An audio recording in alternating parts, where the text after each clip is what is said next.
Kumar sir உங்களை தான் கூப்பிட்றேன். கூப்பிட்டீங்களா மேனேஜர் சார்? சொல்லுங்கள் சார். குமார் சார், இந்த நக்கல் பண்ணுற வேலைலாம் என்னாண்டா வச்சுக்காதீங்க, அப்புறம் நல்லா இருக்காது. அப்படிங்களா சார்? அப்படி என்ன சார் பண்ணிடுவீங்க? வேலையை விட்டு தூக்கிடுவீங்களா? தேவைப்பட்டால் அதையும் செய்ய வேண்டியிருக்கும். மணி சார் கேட்டுக்கிட்டியா? நேற்று வரைக்கும் டிரைவர் பையலாக இருந்தவன் இவன் என்ன வேலையை விட்டு தூக்கிடுவானோ? குமார் சார், கொஞ்சம் மரியாதையாக பேசுங்க, அவள் தான் சொல்லுவேன். என்ன விஷயம் சொல்லு.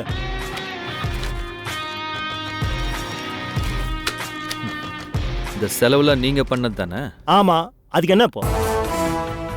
நீங்கள் இந்த செலவு பண்ணுறதுக்கான கணக்கோ பில்லோ எதுவுமே இல்லையே. பில்லெல்லாம் தொலைஞ்சு போச்சு. இப்படி அலட்சியமாக பதில் சொன்னால் எப்படி சார்? அக்கௌண்ட்ஸ்லாம் கரெக்டாக இருந்தால் தானே நான் மேடம்கிட்ட பதில் சொல்ல முடியும். அதெல்லாம் நாங்கள் பதில் சொல்லிக்கிறோம். நீ போய் வெட்டியாக மேனேஜர் சீட்டில் உட்காந்து அந்த சீட்டில் தேய்க்கிற வேலையை மட்டும் பாரு.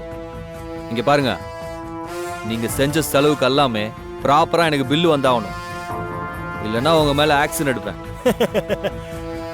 மணி சார் இங்க பாரு மணி, சார் என் மேல ஆக்ஷன் எடுப்பாராம். நேத்து வரைக்கும் நீ சாதாரண கார் டிரைவர். இந்த கம்பெனில நான் 20 வருஷமா ஒர்க் பண்றேன். உனக்கு என்ன தெரியும்னு என்ன கேள்வி கேட்க வந்துட்ட? உன்னை மேனேஜர் போஸ்ட்ல உட்கார வச்சுட்டா நீ பெரிய மேனேஜர் ஆயிடுவியா? என் கடுப்ப கிளப்பாம பேசாம போயிடு. குமார் சார், சண்முகம் பெரிய கில்லாடி. இவன் சின்ன மேடத்தை எப்படியே கரெக்ட் பண்ணி வச்சிருக்கான். அதான் 10வது கூட படிக்காத இவனை மேனேஜர் போஸ்ட்ல தூக்கி உட்கார வச்சிருக்காங்க. ஏய், என்ன பேச்சு பேசினுக்க நீ? அனுமானத்தை பத்தி தப்பா பேசின பல்ல உடச்சிட வேண்டாம். அப்படிதான் நான் பேசுவேன். என்னடா பண்ணுவேன்?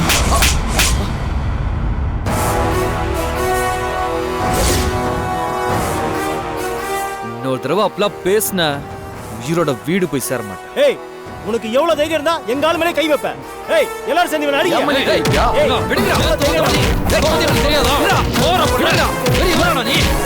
மேடம், ஆபீஸ்ல ஒரே பிரச்சனை. எல்லாரும் சண்முகத்தை அடிக்கிறாங்க. வாட்?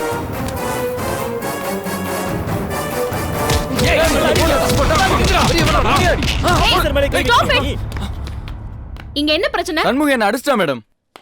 மணி, முதல்ல மரியாதையா பேசுங்க. சண்முகம் இந்த கம்பெனியோட மேனேஜர்.